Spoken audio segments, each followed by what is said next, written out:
Good morning, everyone. It's Joker, and today we are back with another slime video. And today, last night we got a pretty large, like 700 megabyte update for me. Made a video on it, and the people in town were gone.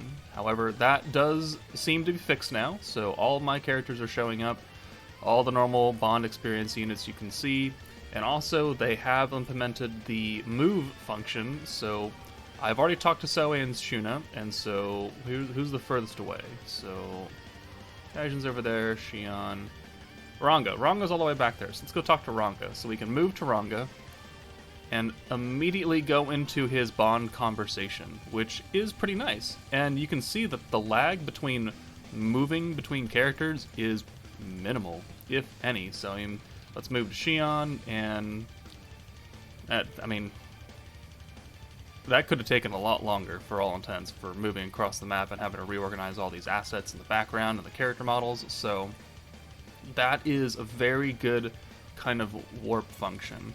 Now the only thing I wish they would fix is stop making me have like 3 conversations in a row.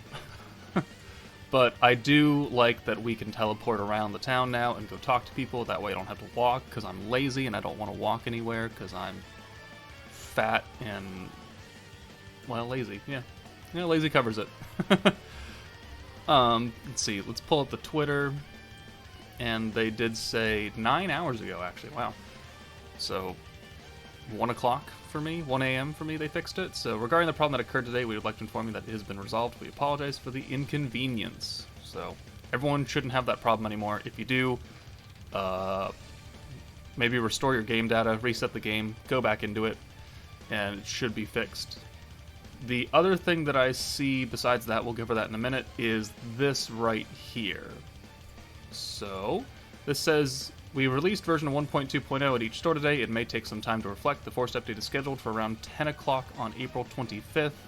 We have improved the convenience for the half anniversary, so we've summarized it in a list. We will do our utmost to develop the game while listening to the voices of the leaders for a comfortable play.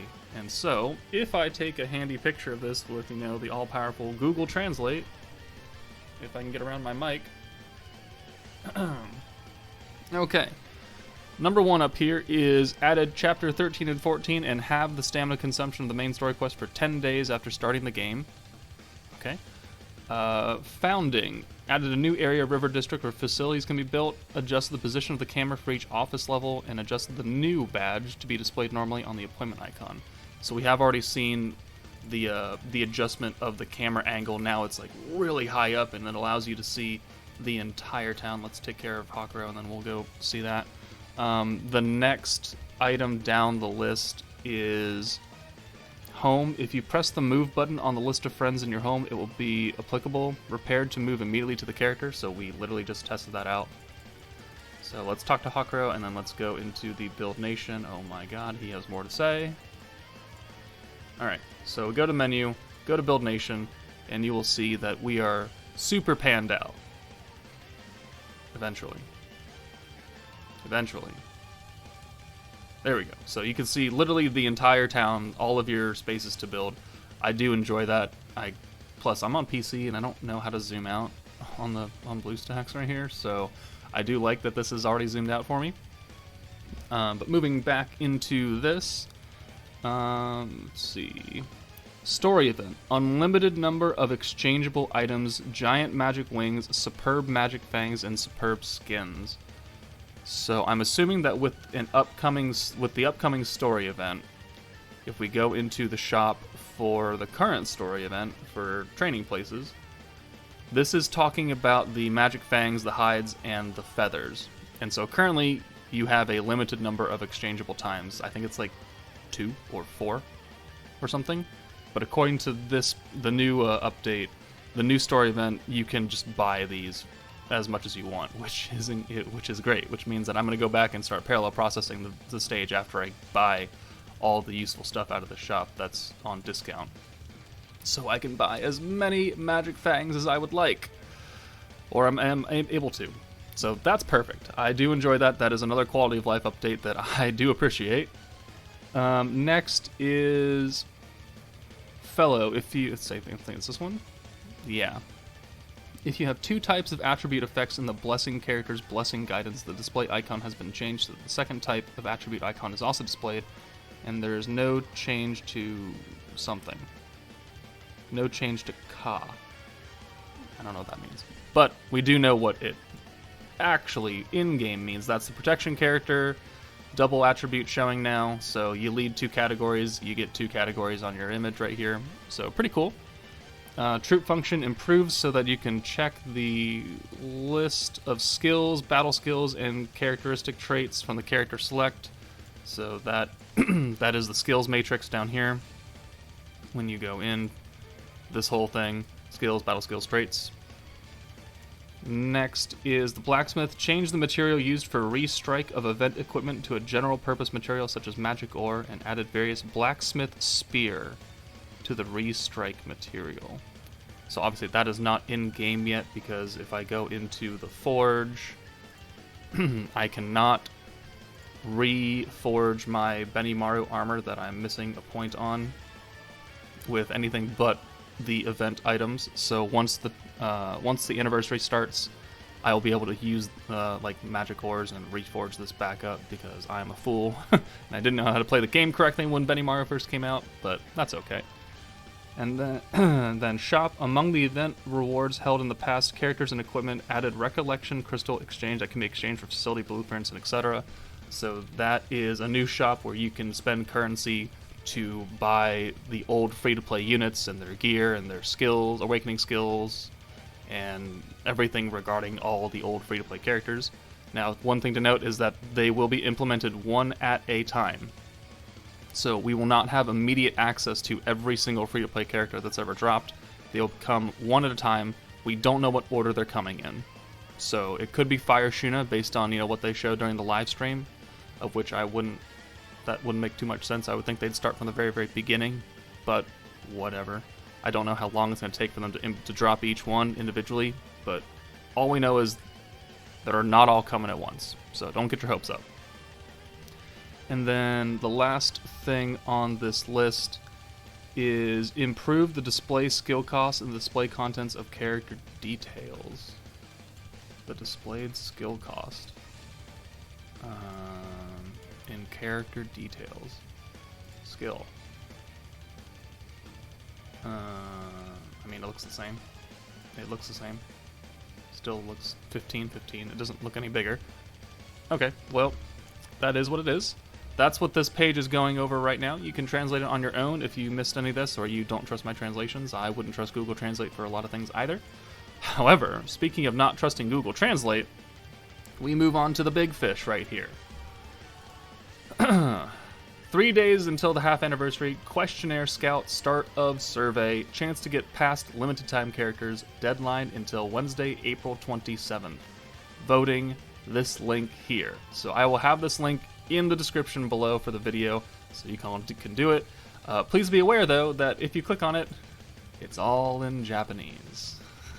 There is no English. So I am going to take a moment now and decode all of this and make a list of what all of this is, and then I shall display it on screen. That way you all can just look at that and then make your choices with my video up and save yourself the hassle. So we'll be right back. Okay, well, I did all that, and then I realized that it's in-game, and it's in English in-game. So, if you go into the news, recruit selection character survey on now. Thank you for playing. We're asking our chancellors to vote on previously released characters to make available at a higher rate. The characters with the most votes in the survey will be available with a higher drop rate than usual in a recruit released after mid-May. So, at least the middle of next month. At least. The survey also contains questions about features and contents you want us to add in the future, as well as a free response section. In addition to voting on characters, take this opportunity to give us your opinions on how we can improve Isekai memories. We will share every Chancellor's ideas with the production team and use them to bring you even better service.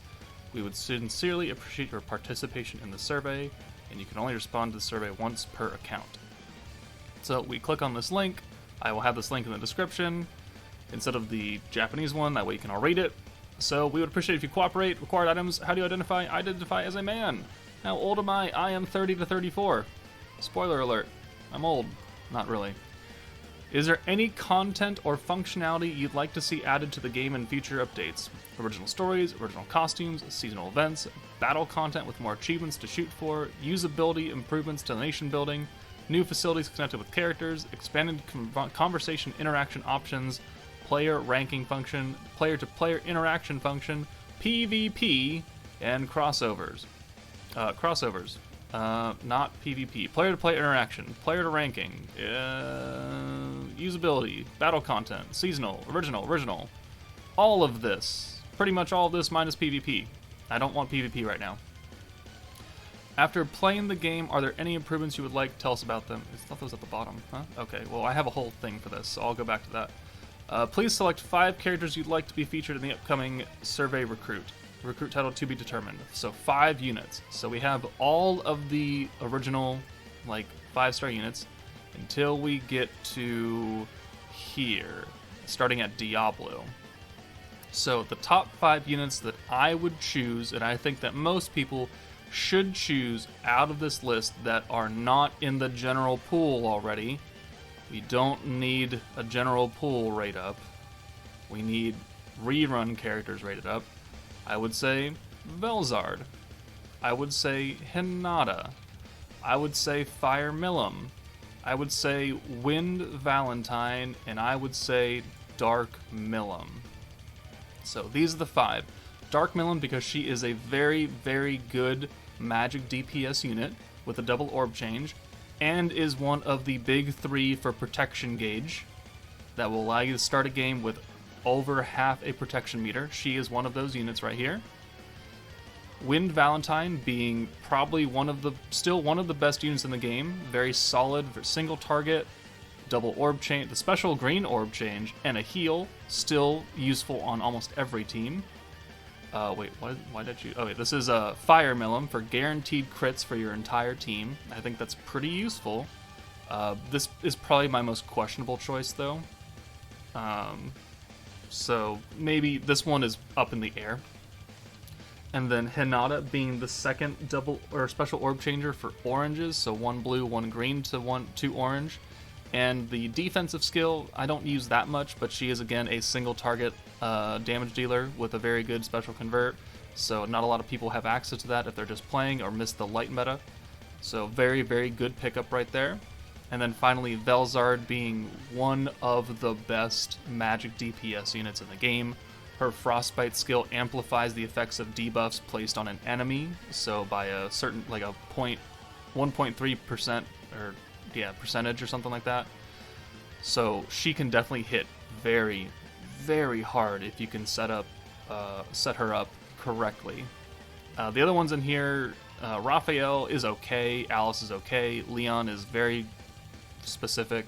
Shizu I don't use at all, unfortunately. Guy is the ult booster, and he goes along with, Milim's crit, but again, you kind of need the crits for him to be maximum potential. Gobta I hate.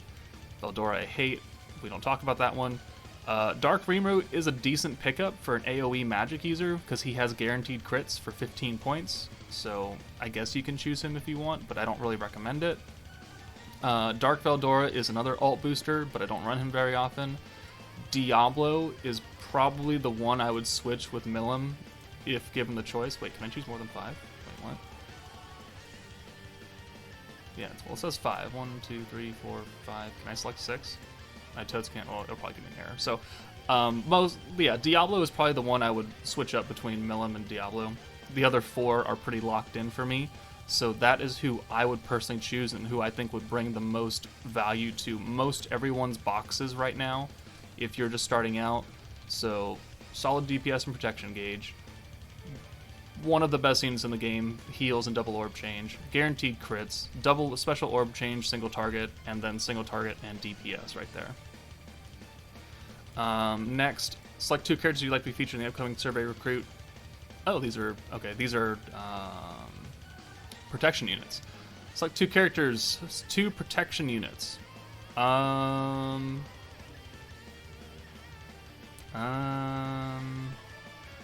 Again, I don't think you should choose the basic ones. However, we are entering the space meta, and this will come out in the middle of the space, so Cabby I still think is top 1 or 2 protection units in the game. Probably still top 1. Hakuro is really kicking his ass, though, to get moving. So Cabby, I would still choose, because he is much better than any of the other protectors in here. And then the next one I would put in here is probably Water Chloe. Shock surprise. Double orb change, boosting the ult and increasing your skill points by 40. She does a lot. Someone I would swap out for Chloe would probably be Sokka or Dark Xion. But Dark Xion's a real stretch, and Sokka I think is a pretty big stretch as well. I think these are the two that I would choose to rate up, because I, for one, only have a level 88 Cabby, so I could definitely use more dupes. And Cabby can lead almost any team, even teams on stages that debuff greens, because Cabby doesn't give a fuck. So I think these are the two that I would choose, but of course this is your own server, you can choose who you would like. But I think Cabby brings the most value, and Chloe brings the most value to most people's boxes. But that's just me. And then going up here, after playing the game, are there any other improvements you would like to see? Yes, I typed it all out. Somewhere. There it is. Alright, let's copy it. Copy. Paste. Alright. So, I said, I won't let me. Please continue to update the Seeds of Growth shop to contain more items. Shop to contain more items like Awakening Crystals, Vitality Healing Potions, Recruit Tickets, and other higher tier items. Seeds of Growth recently got the Vitality Potions and Circle Enhancement skills. It needs more. Please consider only running 2 banners each month with 2 featured units each, instead of 3 banners which only have 1 featured unit. Which I know it's technically 2 banners with 1 featured unit and 1 double, but I would like 2 banners each month, every 2 weeks, with 2 featured units. Much more value, much easier on people's wallets. Please have all of the game updates happen on the same goddamn day, instead of changing them each week. Please, for the love of God, my schedule demands it. Please reduce the number of screens you must tap through during conversations with characters in town, because I'm tired of having to tap like 20 times to talk to one person. Please add more characters that do not have an in-game unit yet. We know they're adding Grucius and Sufia, so that's cool. I want more. Please update the drop rate for the highest tier skill enhancement materials in the daily quest Predator battle, and I am talking about the daily. Why is this frozen? Thank you. Okay, it's still frozen. The daily Predator battle, not the event one, but the daily one that drops you like 2 weak sauce level 1 upgrade materials, and that's it. Please add a function that allows me to fully train up a unit at once, so don't make me level them up all the way to 80, watching the circle go, and then the ability enhancement board. Please just let me do it all at once if I have the materials. Just quick, easy, quality of life update. And then please add a function that can reduce the number of time spent building in town even more, besides, asking your friends and spending crystals. There's gotta be something else. And then please increase the stamina limit even further, even though I know that you can increase it by leveling up your population. However, I don't want to do that, because I want to rather up other buildings. So, that is what I put in my survey. You guys can copy this, or, add your own things in that you think need to be improved. I think they have improved a lot in the game so far, so that's why this is not nearly as mean, I guess, as I had made my other ones.